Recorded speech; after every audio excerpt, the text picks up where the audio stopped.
We're going to meet the man who, of course, transcends sport, who must be the most instantly recognised face in the world. And that face, by the way, is still unmarked, despite the fact that the hardest punchers have hit it from time to time. Well, he's in the North East, as you said, to raise funds for the National Association of Boys Clubs, and he's done it off his own back, by the way, and in particular the Tyne and Weir Club. And he just loves meeting people, and that's why we're going to have a lot of fun with him, a no punches pulled session. Well, he is a familiar face, of course, to World of Sport, and what a pleasure it is to greet again the heavyweight champion of the world, Muhammad Ali.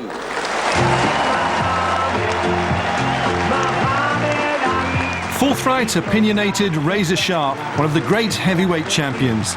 This is Muhammad Ali in the northeast of England in 1977. In this interview with Reg Gutteridge, he discusses a range of topics, including religion, race, politics, and not least boxing. Coming towards the end of his professional career, Ali provides a number of fascinating anecdotes about his career inside the ring, observations on his worldwide fame, and his plans for life after boxing.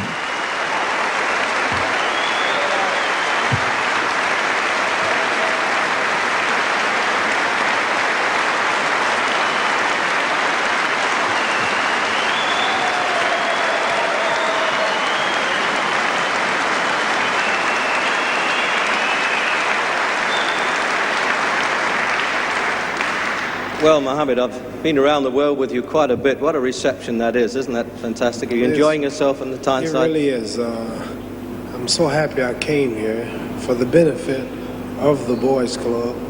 I never knew I had so many old people and young people, and just everybody seemed to recognize me. I'm at the end of the road in boxing, probably another year or less I'll retire. But looking at all of this makes me want to start all over again. It really does. I mean, do you continue boxing because you're still enjoying the glory of it, or you need the money? Well, I don't really need the money, and I don't need the glory. But I'll rephrase that question. I enjoy boxing. I'll be sad the day I quit. I've been boxing since I was 12 years old. I'm 35 now. I know I don't look it, but I'm 35 now. 35 years old now, and I have to get out soon. I want to get out while I'm champion. I don't want to stay around like 99% of the fighters do, wind up on the back. But I fight because I still like it. The things that I want to do, holding the world heavyweight title opens a lot of doors, gets you a lot of trips to a lot of countries. You get to go on a lot of television shows. When you're the champion, the day you retire, people don't really forget, but there's another champion, then he's in that spotlight. And I'm receiving publicity, and I attract people in a way that no other athlete has ever done. And I'm enjoying it, and a lot of things I want to promote as far as human rights, as far as people uniting, coming together, loving, respecting one another, helping bring peace to the world. There's a lot I can do with the title. And the longer I hold it, the more I do. So that's why I stay in it. Tell me, would you like to reveal who you're going to fight next? My next fight will be with a fellow who knocked out Jimmy Young a year or so ago. And Ken Norton said that he don't want to fight him. Ken Norton will fight everybody but this man. And his name is Ernie Schaefers. He's the number 4 contender in the world.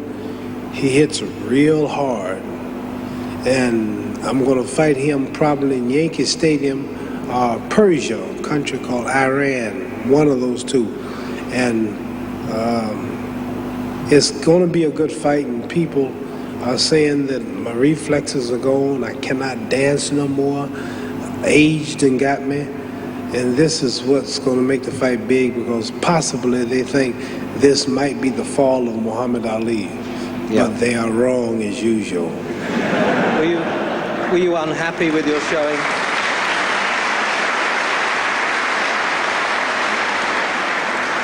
Mohammed, in view of what you've just said, were you unhappy with your showing in the Ken Norton fight? Is that what you're saying?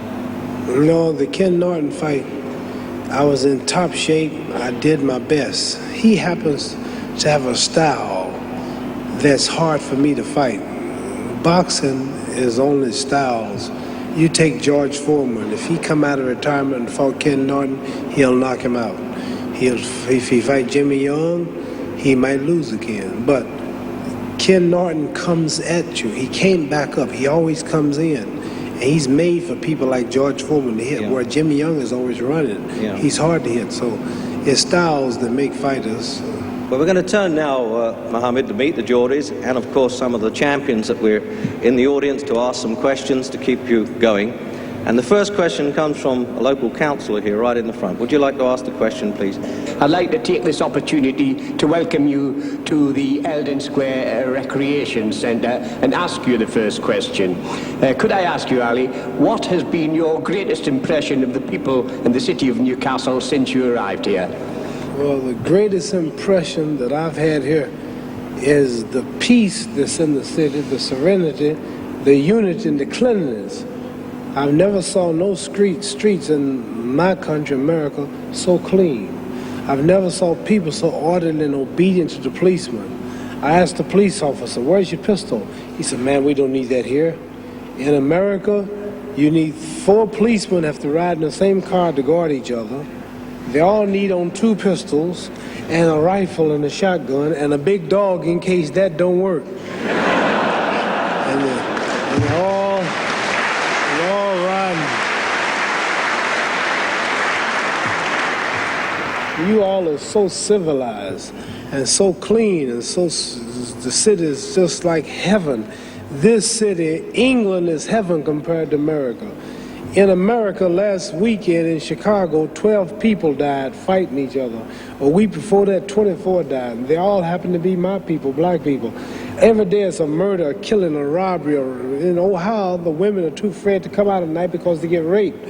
And what impressed me so is I never believed that I could come to see so many people who were actually practicing the Christian religion, living it, not just preaching it, but living it. You all practice what people in my country preach. Right, Mohammed.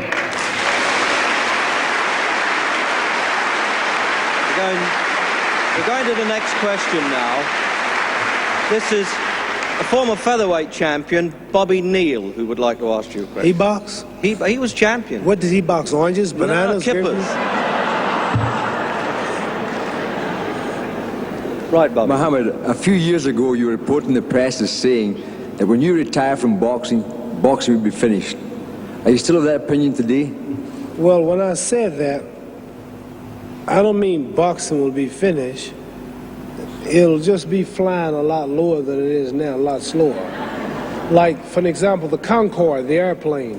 If you take Concorde, if you were a pilot, or if you were a passenger who flew on the Concorde, or if you were a pilot, then you might say if the Concorde is no longer flying, that's the end of flying. It's not the end of flying per se. There'll be props and helicopters and this and that, but there'll be no more fast, good trips like the Concorde. So there'll be boxing when I'm out, but there'll be no more poetry. There'll be no more shuffles. There'll be no more predicting.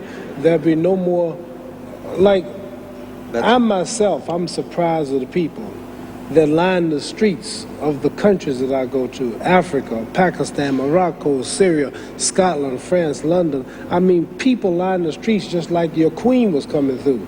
And athletes themselves that are around me have never saw. God has blessed me to attract more than just boxing fans.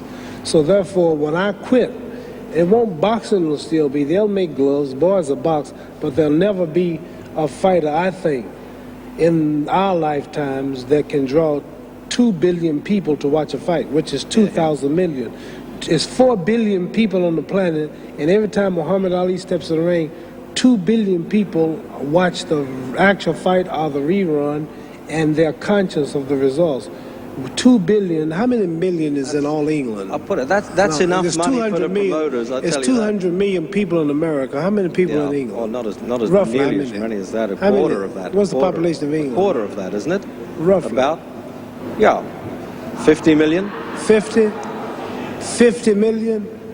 Well, fight fans or people? No, I'm talking just people in England. How many? What's the population fans. roughly? Well, all of them know you, whoever they are. No, what's the population? I don't really know that offhand. About 55 million. 55 million. Yeah, 50 to Well, 55. Well, picture everybody in England. There's a lot of people out here. Picture everybody in England and magnify 55 million to 2,000 million. Well, that's how many watch my fights. Yeah. So I think that after I'm through boxing, when I say it'll be over for like Mecca, Morocco, Syria, Tunisia, Pakistan, Iran. Yeah. People who never follow fights follow my fights. So I would say when I'm finished, that'll be finished. But they'll go back to the boxing fans, the cigar smoking, the old fellas that come to the fights and, hey, knock 'em out, champ. Just those people still be around, but not the pretty girls. They won't follow it. We've got another question now. We have the present European light welterweight champion, Dave Green, who fought Carlos. He's here. He's here.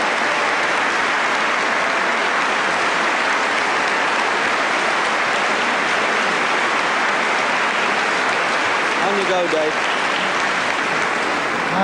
I didn't know he was so ugly. I'd just like to say that I had the pleasure this morning to be in the company of Muhammad Ali, and I was amazed at the reception he got in Newcastle. And I'd just like to know how that competes with the rest of the world. I will tell you one thing, my friend. Being a black man, I get these type of receptions all throughout Africa and Asia. But this is the first time in a European country that I've ever had so much fanfare and people admiring me and loving me and coming out to meet me and greet me like this. This is the first time. This is the first time. I've never saw so many people lining the streets. I mean, old people, people who couldn't even walk good, couldn't even see. One lady said, "Hey, Mommy, darling." She had a cane. And it really brings tears to your eyes to see people that old really knowing you and falling and getting trampled over, little bitty children, and then so far from America. This is really a blessing from God to have so many fans. There's a lot of people on earth, and to be recognized as the most popular person in the world, and being from America, this is really a blessing and makes me feel real good. Right, Mohammed. Okay, we have a next question right up here in the balcony here. Right, sir. I personally thought your best performance was against Cleveland Williams. What do you consider your best performance yourself? Manila, Joe Frazier, the third fight with Joe Frazier. Yeah, I agree with that. Reason I say so, Williams was a mediocre fighter, never was a great fighter like Joe Frazier. And I was much younger then, real young, like 25, 26. When I fought Joe Frazier, I was like 33 years old. And Joe Frazier was much rougher than Williams, and I came through that night really good. So that's the way I look at it. I fought a much better fighter, and I was old at the time and still got by like I did. So that, don't you agree? That was the best one. Yeah. But I would say I may have looked more pretty and classy with Williams doing the shuffle and all that stuff. So we've got a young boy there. We'd like to ask you a question, Mohammed. I think that'll go well. Mohammed, could you tell us what's your prediction for your next fight, please? There's a nice Geordie voice for you. My prediction for the next fight is I'll be there.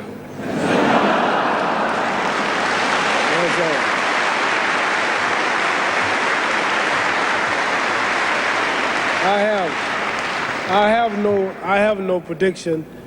I used to predict the exact round and write poems on how we'll do it, but I'm not really that good yet. I remember I fought your local champion, Henry Cooper, way back in 1963. 63 and 6, yes. Yeah, you all were real young. You probably wasn't born in 63, some of you. And you old men were a lot younger. Back in 63, I predicted, this is no jive. Cooper shall go in 5. In round 2, Cooper hit me with left hook and knocked me down. And you remember that, don't you? Don't you remember that? Yeah, very much. You were ringside running your mouth. I was looking you in the eye at the time. I'm telling you that. Muhammad Ali's down. He's down. The big mouth is shut. The big mouth is shut. The big mouth is shut. How's he going to explain? Didn't you? I wouldn't do that to you. Listen, would you like to give me... Muhammad, I'm not going to rumble with you. You're too big for me. Would you like to give me Muhammad Ali, the Legend poem, please? Oh, you like that poem? Yeah. That's when I was writing poems. This is the legend of Muhammad Ali, the prettiest fighter there ever will be. He talks a great deal, he brags indeed, of a powerful punch and blinding speed. The fistic world was dull and wearied. With a champ like Foreman, things had to be dreary. Now someone with color, someone with dash. He brings fight fans a running with cash. This brash young boxer is something to see, and the heavyweight championship is his destiny. Ali fights great. He's got speed and endurance. If you sign to fight him, increase your insurance. Ali's got a left, Ali's got a right. If he hits you once, you're asleep for the night. And as you lie on the floor while the ref counts 10, you better hope and pray you don't meet me again. For I'm the man this poem is about, the true champion of the world, there isn't a doubt. Once I predicted and I knew the score. I told him I'd be champ of the world in 64. When I say 3, they go in the 3rd. Don't bet against me, I'm a man of my word. Do you remember when I predicted Sonny Liston's dismemberment? I hit him so hard, he forgot where October and November went. If I tell you a mosquito could pull a plow, don't ask how, hitch him up.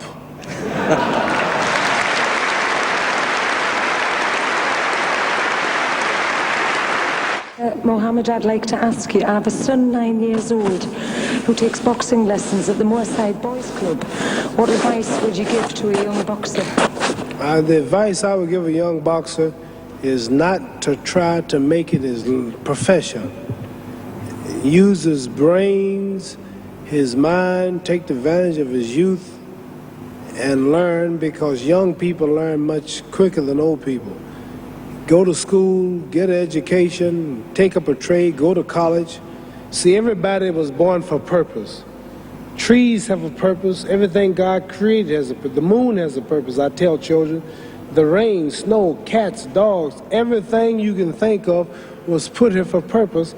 And most surely, human beings have a purpose too. And the wise man is he who knows his life purpose. 10 people with the knowledge of the purpose are more powerful than 1,000 without the purpose. So I would tell a child to find out what it is they want to be, whether a doctor, a lawyer, a school teacher, a jet plane pilot, a mechanic, a carpenter. Try to do something where your mind would depend on if you make it or not, because your body could get sick, you could get a broken leg, or his health could be bad, or he might not make it enough to. And then once he finds out that he can't be a fighter, life becomes a tragedy, and it's too late to presume some type of trade. So while they're young, I wouldn't tell no young man to try to make boxing a profession, because the odds are there might be one Muhammad Ali every 200 years. See? Right, thank you very much. Right up the back, up in the centre block now we are. When you had your first fight with Joe Frazier and your comeback, I think you probably realise now, as most people do, that you took it too early. Why was this? Was it that you underestimated Joe Frazier, or were these the only terms the boxing authorities would allow you to come back on, that you were only allowed 2 warm-up fights? What, you asked me about the first fight? Yeah, did you take it too early? The first fight I took it too lightly. I played, I wasn't serious. They took my passport. See, I get a lot of strength out of coming here and seeing you all. Seeing people. When they took my passport for not going to Vietnam, for 3.5 years I couldn't leave the country, and I forgot about how many people followed me and loved me. So when I fought Joe Frazier, I didn't realize how many people were really looking for me to win. But after I lost Joe Frazier, I went to Kuwait. The Emir, the president of Kuwait, he said his wife, his children cried, please don't play with him no more. I went all throughout the world, met kings and leaders of countries. I said, I didn't know that many people watched the Frazier fight. I went back and trained real hard. So I get a lot of strength out of people. I gotta have people around me. I gotta be with people. I gotta talk to people, hug the people, kiss the children. This gives me strength. When I go back to America and realize that there's a place called Newcastle on the planet, And in Newcastle are thousands of people that just hollering, waving, and admire Muhammad Ali. And days I don't want to run, I'm going to get up and make myself run. Days I don't want to train, I'm going to make myself train. I see some ice cream or cake that I want to eat, I'm going to let it go. Now, there's too many people who know me. So I get a lot of strength when I come out. So the first fight, I hadn't been around the world in 3.5 years. I lost contact with the people. I didn't take the thing serious. I didn't realize what was involved, and I lost. But the second time, I was ready. Third time, I was readier yet. Yeah, right, Charles. The first fight, all three fights were fantastic, really, weren't they? But the last one, was ready. Was really terrific. I agree with you. We got a young lad here who's standing up on the seat. I hope we can pick him up all right. On the left-hand side, there he is. Yes, sir. Mohammed, I'd like to know what you're going to do when you retire from boxing.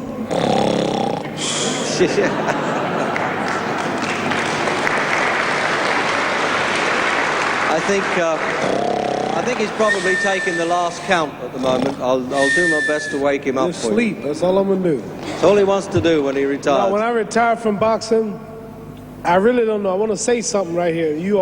This might make you all think. Life is not really long. Let's say the average person 30 years old.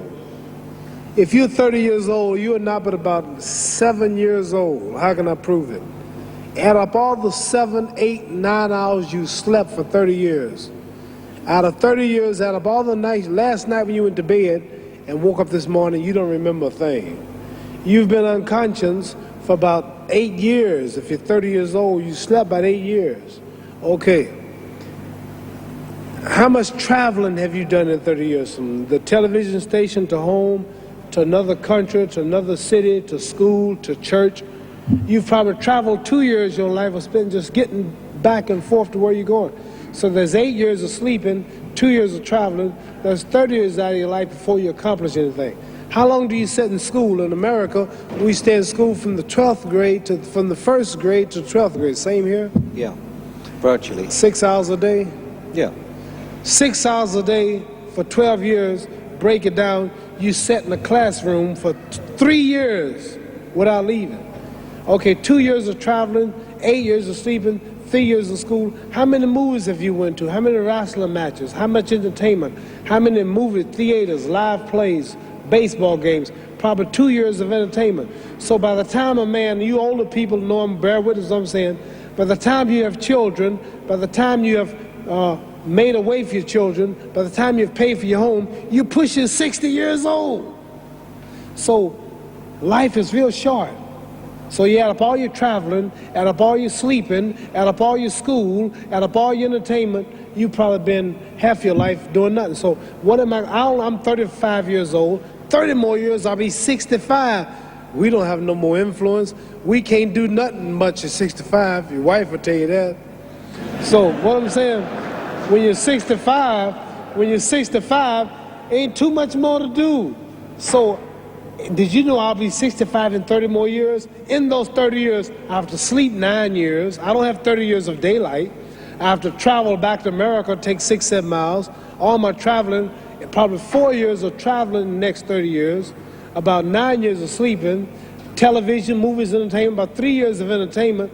Out of 30 years, I might have about 16 years to be productive. So it's how we can all break individual lives down. What am I going to do in the next 16 years? What's the best thing I can do? Get ready to meet God. Owning real estate, going in business, teaching boxers, that won't get me to heaven. How many here believe there's a supreme being, believe there's a God? How many believe there's some power that made the sun, the moon, the stars? How many believe that this stuff didn't just come out here? Somebody wiser than us made it. How many believe there's a God? How many believe there's not a God? All right. Believe there's not a God. All right. If I told you who don't believe in God, if I told you that this glass sprang into existence, this glass made itself, no man made this glass, would you believe it? Would you believe if I just told you this thing made itself? No. When I tell you, you wouldn't believe it, right? No, somebody's doubting it, yeah, so I'm giving you the answer. That's she wouldn't believe it. If I told her this television station popped into existence, it just, no man made it, you said Muhammad Ali's crazy. All right. Well, if this glass can't make itself, If I told you those clothes you have on wove themselves, nobody created them, those clothes made themselves, you wouldn't believe it. But if your clothes didn't make itself, if that glass couldn't make itself, if this building didn't make itself, then how did the moon get out there? How did the stars and Jupiter, Neptune and Mars and the sun, how did nature, how did all this come here if didn't know why is something planning to make it? So what I'm saying is, I believe that we're going to be judged. Should a man like Hitler kill all the Jews and get away with it? Somebody should punish him. Maybe he get it, don't get it now, he get it when he die, in hell for eternity. So what I'm going to do when I get out of boxing is to get myself ready to meet God, because my plane might blow up. Don't planes blow up in this country sometime and crash? Don't people die every day? Not every day. It's a scary thing to think that I'm going to hell to burn eternally forever.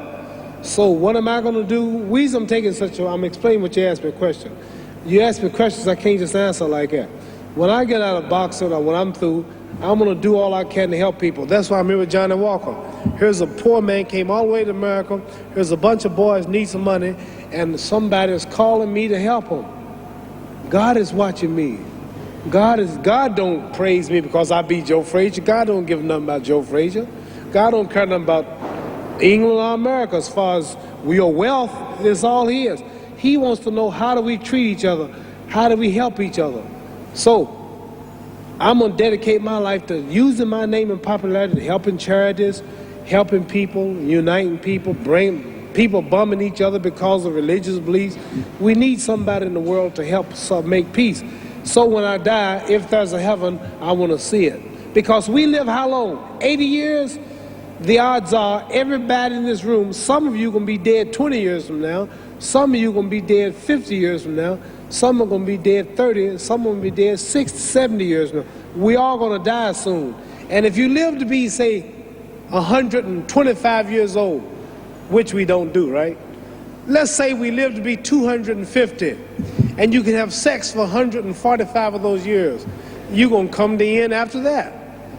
So we don't have but about 80 years on earth. This is a test to see where will we spend our life in heaven or hell. This is not the life now. Your real self is inside you. Your body gets old. Some of you go to look at the fridge, you don't have no teeth, your hair is leaving you, your bodies get tired, but your soul and your spirit never die.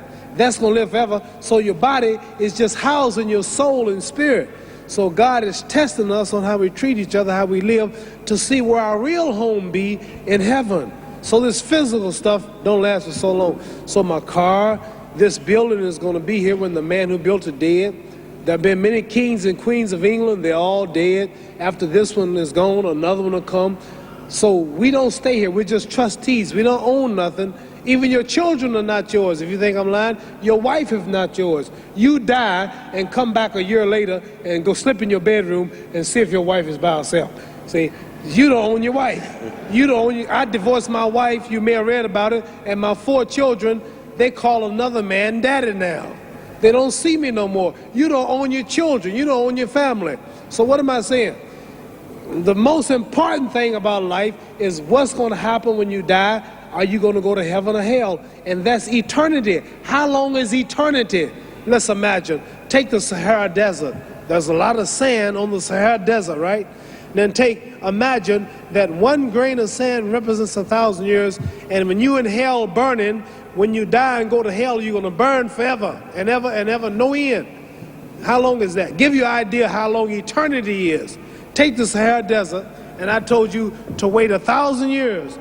And every 1,000 years, I want you to pick up a grain of sand until the desert is empty. Okay, wait 1,000 years, pick up the first grain. Wait another 1,000 years before you get the next grain. Keep that up until there's no more sand in the desert. Whew. You know how long America's not but 200 years old. We got 800 more years to go before 1,000. So it just scares me to think that I'm going to die one day and go to hell. I'm on an airplane that might blow up. I'm always traveling.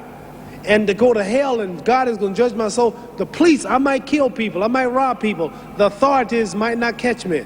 The FBI, Scotland Yard might not catch me, but when I die, somebody's watching me and keeping count, and I can't get away, and I'm gonna burn forever and ever and ever. I'll go to heaven. So what am I gonna do when I'm through fighting? I only have 16 years to be productive, get myself ready to meet God and go to the best place. Does that make sense? Thank you. Ali, in your fights with Joe Frazier, you hit him with a lot of hard punches, but why do you think you were unable to knock him down? Well, a lot of them I don't knock down. Some I do knock down. I knocked George Foreman down.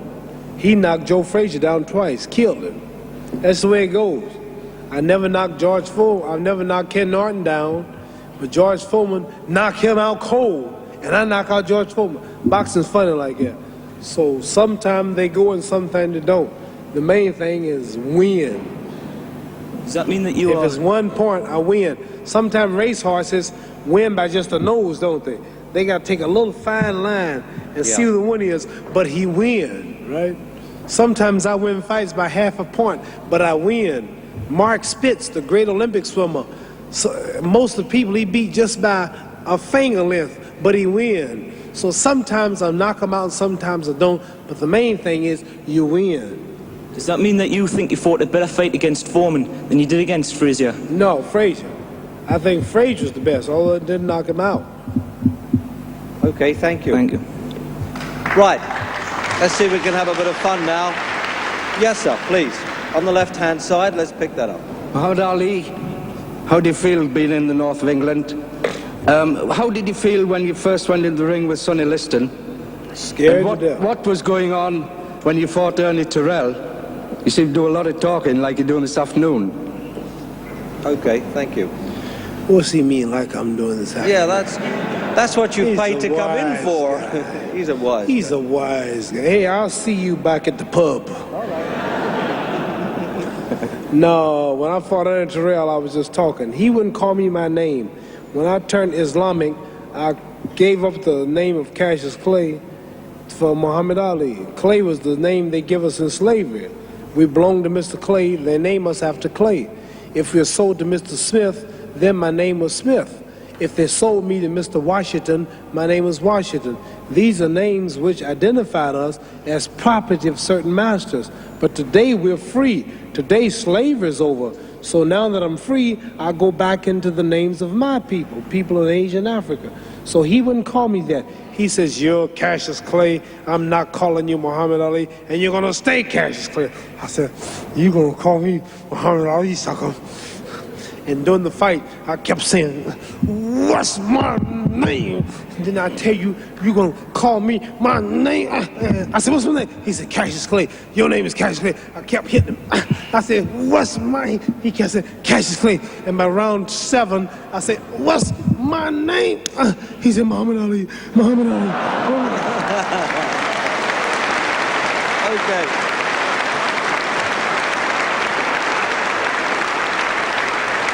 Right, go ahead there, thank you. Muhammad.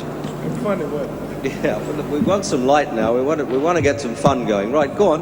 Muhammad. Ask me some good questions. Now, I might not be through here for another 100 years. Speak up. Muhammad, of all the former heavyweight champions of the world, who do you think would have given you the toughest fight?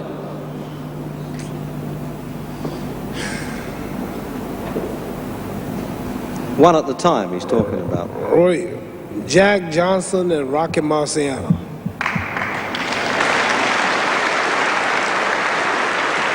Now, I'm not saying. I'm not saying that's accurate, but that's what I think. Do you think Jack Johnson could have out-talked you in the ring? How would that have been? It'd been a hell of a contest. Wouldn't it? Give us an idea of how that Jack would have Johnson, gone. I'd like to have heard that. I don't know. He asked me a question. You and Jack Johnson in the ring together. Me and us and him together?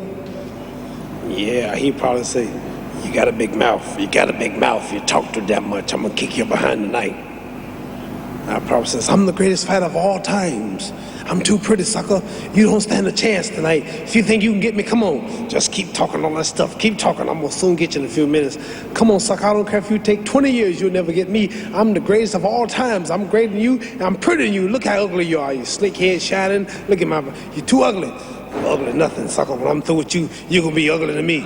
I'm so, oh, nigga, you crazy. What you mean? I think that's about right, too. Got one over there? I know half of these people going to go home, boy, he's really crazy. Yeah, he is. Can we switch to the other side now? We haven't been over here now, lately. Who painted that picture of me? I know I ain't that ugly. Who did that? That don't look like Would you go me. ahead with that question, please? Ollie, is there any chance of you fighting again in this country professionally in the near future? Fighting where? Fighting professionally in this country in the near future. In this country? Uh-huh. Well, I just won a professional fight today with a world champion dart thrower. I beat him, right? I wasn't there. I'm sorry, I was here. I beat him. We threw dart. The world champion, he's from this country. And I won 6 rounds, 15-round battle, and I won 6 rounds over more than he did. Well, I'm coming back for a rematch for that game in about a few months. But a world championship fight here, it might not be because I only have about 2 more fights planned. One is in Iran, Persia, and one's in a place called Tripoli, Libya. Okay, thank you. Same side while we're there. Shall we keep that mic open? If somebody else wanted to ask the question there, right? I'm getting tired. Y'all should be tired of asking questions now. Mohammed, you said before that Sugar Ray Robinson was an idol of yours.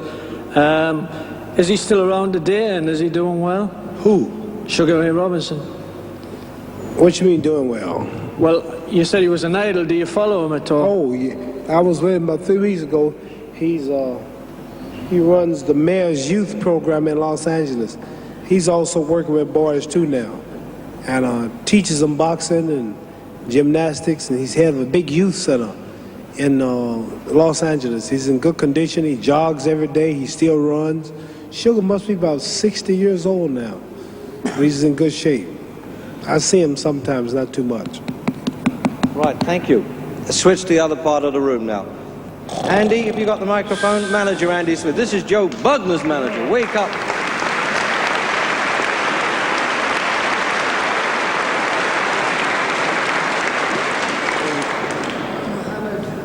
I have had the pleasure of being with you for a long time, and I've been with you, seen you for about 7 years. And I would just like to, this is probably the last time that many of these people in England will have the opportunity of meeting you. And there are many people. No, I'm going to return. Yeah, but there are many people who. I'm going to return. I shall return. Have you ever heard this before? I shall return. General McCarthy. I have somebody. There's a young man here tonight I have to introduce. He's been calling me and calling me and calling me and calling me. He's my #1 fan in England, Mr. Paddy Monahan. Come here, Paddy. Come up here. Come up here. He's coming up here. Come up here. That man right there. That's my #1 fan. When they took my championship, you may remember, he got locked up and the police come up and said by me, Paddy. He called Mohel. He's from London. Where are you from out there? Abingdon? Abingdon. You heard of Abingdon? Yeah. He's from Abingdon. Come sit by me now. You don't want to integrate, do you? He's walked around with a picket saying, Ali is our champ.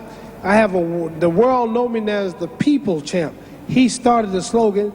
He sponsored a fan club, Muhammad Ali fan club. He answered mail. He was on welfare.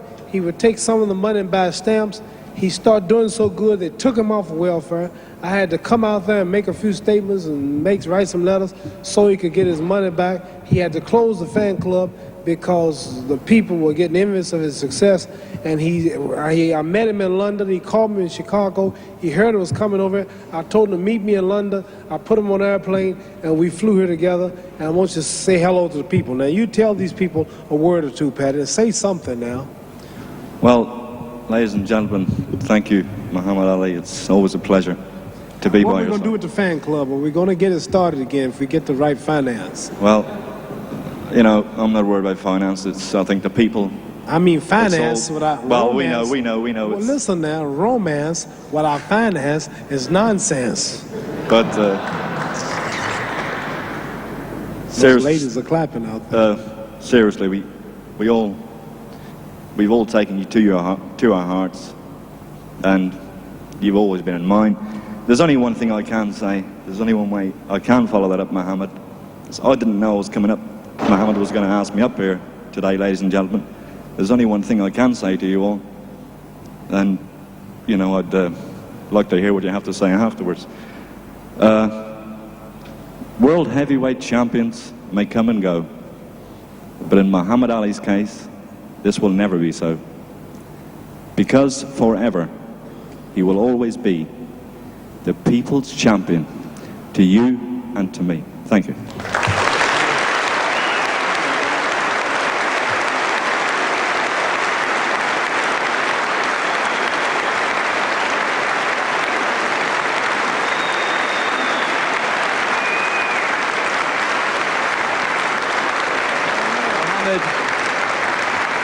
Just about at the end of the show. That's the number one fan until somebody proves that they can outdo him. That's absolutely right. It's hard to do. He does it very unselfishly too. We're on our final question It's because the we oldest have man in England that's got a hotline You're on my private interrupting phone in Chicago. Collect. He called me collect whenever he wants. Just say Muhammad Ali, London, England, Paddy Mahoney, call him collect. I don't care what I'm doing. I stop and come to the phone. That's my number. I know that very well. We have time for maybe one more question, then we have a little presentation to make to you, Mohammed. We have to stick to the schedules around here because he does have other things to do. There's the question right there. There's the question right there. Where is she? The pretty girl. Oh, the pretty girl. Right, okay. I'm Muslim Muhammad Ali, and I would like to ask you, what made you change to the Islamic faith? And do you keep strictly to the laws of Islam? And are you as good a Muslim as you are a boxer? Well, it's not for me. You know, the word Muslim means one who submits entirely to the will of God.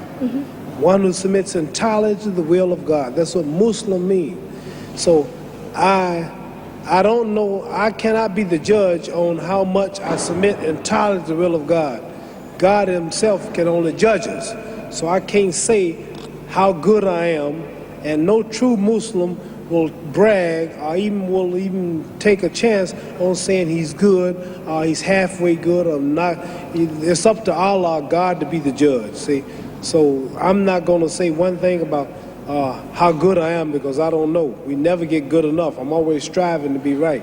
And you asked me another question, why did I change? Because I was raised a Baptist. And after touring the world, I found out that there are 600 million Muslims on the planet. And all religions are good. I wrote something once. It says, rivers, lakes, and streams. They all have different names, but they all contain water. So does religions have different names, and they all contain God and the truth, only expressed in different ways, forms, and times. What Jesus taught was good. What Moses taught was right. What Buddha taught was right. What Christian taught was right. What Isaiah, Lot, Noah. God has always sent prophets to different people at different times with messages for those people, and people have decided to choose those prophets as their leader. Some follow Krishna, some follow Buddha, some follow Muhammad, some follow Jesus, some follow whoever. But Moses, all of them are right. Jesus made a statement, I come not to destroy no law of the prophet, but to fulfill. All of God's prophets are right. You got to believe in all of them. So, if the person follow Buddha and do what Buddha said, they'll see God and believe it. If a person follow Krishna and live what he preached, he'll be good. If a person follow Moses and live like Moses preached, if they follow Jesus, they follow Lot, any of the prophets. So I decided to take the Islamic path. The Christian path is a perfect religion if the people practice. And you have two coats, give me one. I'm hungry, you feed me. Love your enemy. Pray for those who use you. Forgive. Give charity. Don't hate. Christianity is a perfect religion. It's the people who don't live the religion. The religion is good, but the people do things in the name of the religion. A lot of Muslims do things they shouldn't do. A lot of Protestants, a lot of Buddhists, a lot of Hindus live like they shouldn't live. But the religion itself, the religion is right, but the people who follow religion ain't so right. So I choose to follow the Islamic path because I've never saw so much love. I never saw so many people hugging each other, kissing each other, praying 5 times a day, the women in the long garments, the way they would eat. You can go to any country and say, Assalamu alaikum, wa alaikum assalam. You got a home, you got a brother. I chose the Islamic path because it connected me. As a Christian in America, I couldn't go to the white churches. As a Christian, that was for those people. It did them good. It didn't do me good. I saw Jesus Christ. I saw a white man with blonde and blue eyes. I look at the Lord's Supper in Christianity. I see all white people. You are an Asiatic girl. I see a man behind you is dark. All the pictures of angels are white. Why come we never go to heaven? Why come the Mexican don't go to heaven and fly around? Why the Puerto Rican? All the angels happen to be white angels. I look at Peter was white. Mary was white. Paul was white. God's son Jesus was white. Everything was white. Tarzan, the king of the jungles, he was white. And the angel food cake was made white, and the devil food cake was chocolate. And if I threaten you, I'm going to blackmail you. Black was always bad in the Western world. The black cat was the bad luck. If you get put out of a fraternity group, you get blackballed. Black was always bad. So the only thing that made me feel good, the only thing that made me feel free, that connected me with Saudi Arabia, the Islamic religion, connected me with Pakistan, Morocco, Syria. I sat down with Colonel Gaddafi, had dinner in his palace, stayed overnight because I'm a Muslim. As a Christian, I never could sit with Christian leaders. As a Muslim, I sat with Sadat, I sat with President Nasser, Marcos of the Philippines, Ayub Khan of Pakistan before he died. I've been sitting with kings of Sheikh Zayed of Abu Dhabi. Kings and people of these nations have welcomed me as a brother, and I'm a citizen. And now in America, I'm respected by all colors and throughout the world as a Muslim. See, the name Muhammad is the most common name in the world. There are more Muhammads on the planet. There are 4 billion people on earth, and every third person is a Muslim. So for me, I'm not condemning no other religion, but for me, being a world figure, taking the name Muhammad Ali, which is the name of my people for the brother of America, accepting the Islamic religion, it was better for me. Where another person, Shintoism, Buddhism, Christianity, Baptist, Catholic, Protestant, Jewish, that might fit another man. But you can choose any religion you want. If you believe it, you'll see God, because all of them are good. So I chose the Islamic religion. That's why I chose it. Muhammad.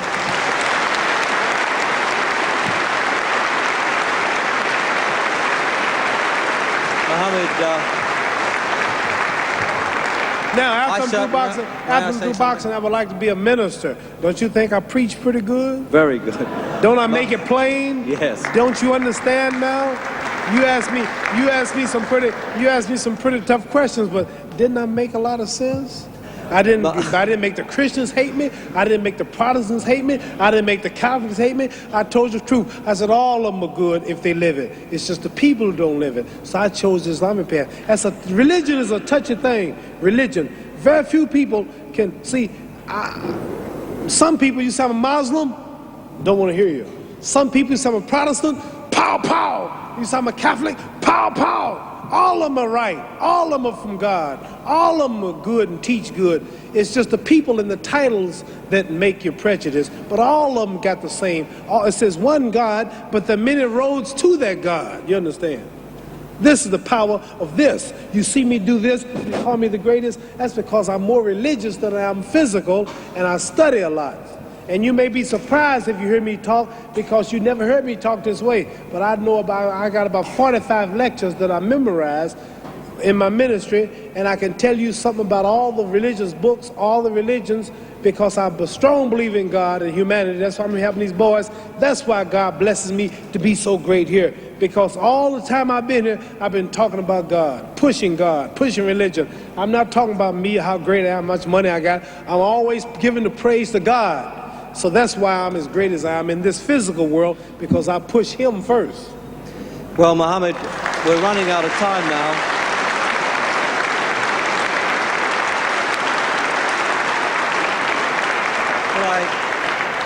Could I finish by saying I wouldn't presume to be your judge, but I know you pretty well, and I judge you as a pretty good fella, and I think we all would agree with that. Thank you.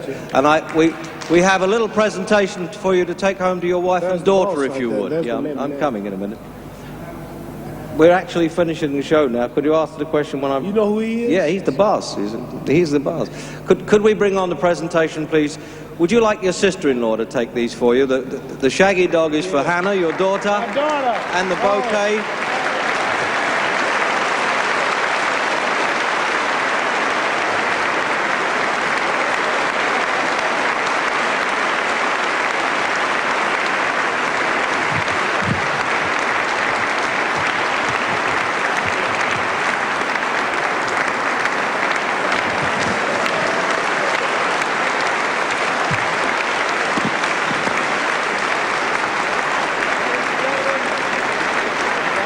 Champion of the world, Muhammad Ali.